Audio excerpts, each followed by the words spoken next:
Here I have Samsung Galaxy F14 and today I'm going to show you how to insert SIM card and SD card into this device.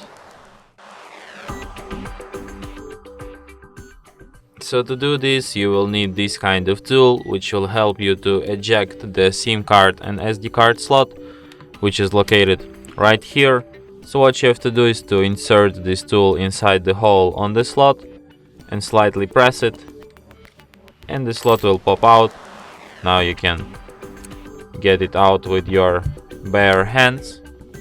So here you have to insert your SD card, and here you have two SIM card slots, the SIM2 and the SIM1. So let's insert our SIM card in SIM1 and then put it back inside F14 Galaxy device. So as you can see, it immediately requires PIN code to my SIM card, which is the proof that SIM card is detected, and there's also a notification that SD card inserted, which is the proof that SD card is also detected. So yeah, and that's it. Thanks for watching.